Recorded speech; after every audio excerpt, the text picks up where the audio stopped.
Let's go back to narcissistic mothers. There's many different ways how they can hurt a child. One of it is they behave differently in the outside world and differently at home. They have two faces or many other faces, which confuses the child. Could you explain a little bit of this and maybe say a little more about the other way how narcissistic mother can hurt a child? Well, I think I've dealt with it in my previous answer, so I'll focus on the only new thing that you asked. And that is the fact that, is the sound okay? Jacob? Yeah. And that is the fact that pathological narcissism is the outcome of mixed signaling. The mixed signaling is not only that the mother behaves one way at home and another way outside home, and so does a narcissistic father, by the way.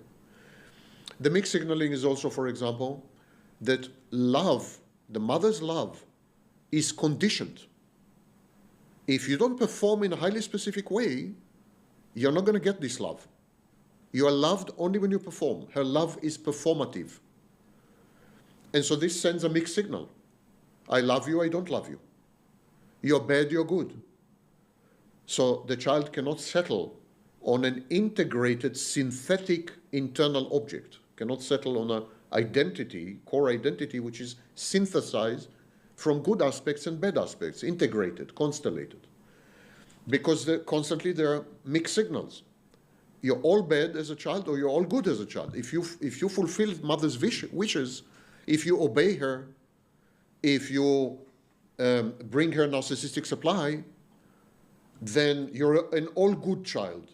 But if you fail, you're an all bad child. This is another type of mixed signaling, and we call it splitting. The mother splits the child, yes? And the child later learns to split itself. And then the child projects the splitted parts on other people. And this destroys interpersonal relationships, of course. There's another example of mixed signaling. There's a mixed signaling in terms of catastrophizing. The mother, this kind of mother is usually anxious, has her own mental health issues. So she would tend to create a very unsafe, unstable, unpredictable, indeterminate, and uncertain environment.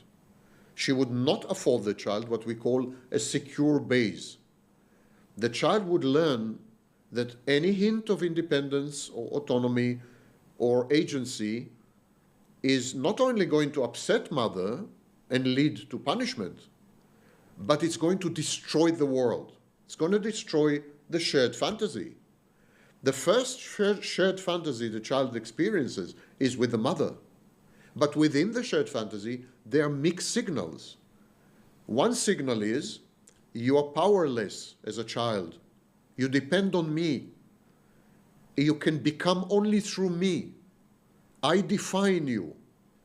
I love you if you perform. So it's like the child becomes an extension of the mother, on the one hand, in the shared fantasy. And yet, there's another signal. You have the power to destroy the world. You're godlike. The second signal is you're godlike. Because if you withdraw as a child from the shared fantasy, there's no more shared fantasy. It's gone. And the shared fantasy, as far as the child is concerned, is the universe. So early on, the child gets this message. Even though you are dependent on me, you're also godlike. You have the power to hurt me as your mother. You have the power to demolish me, to destroy me, to hurt me, to cause me injury and mortification maybe. You have enormous power over me. But that's because you're totally helpless and impotent and inadequate and unworthy. And you derive all this from me. You become through me. It's another example of mixed signaling. All pathological narcissism emerges from these sets of mixed signaling. And one last example, out of many, I can continue like for the next 2 hours. One last example. One message is, I am your parent. I am your parent. I have rights. I have the right to tell you what to do and how to behave. I have the right to educate and socialize you. I'm your mother. You will listen to me. And if you want me to love you, you will satisfy me and gratify me, etc., etc. I'm your mother. At the same time, there's a message, you are my mother, or you are my father, you're my parent. I depend on you for the regulation of my moods and emotions. I depend on you for some practical things. I confide in you about my relationships with your father. I make you my confidant. And in case of lack of boundaries, even worse, it could escalate up to incest. So again, you have mixed signaling. Who is the parent? It's unclear. It's fluid. I call it fluid parenthood. The parenthood locus shifts from parent to child to child to parent to parent to child, which is enormously confusing and does not allow the child to ever become an adult. Because to become an adult is to rescind and to give up on this interplay, child-parent, child-parent. And so you're beginning to see, I hope, that pathological narcissism is not only about a-holes and jerks who mistreat you and misbehave. And pathological narcissism is arguably the most complex mental health condition and construct ever. Way more complex than psychotic disorders and so on. And that's not Sam Vaknin.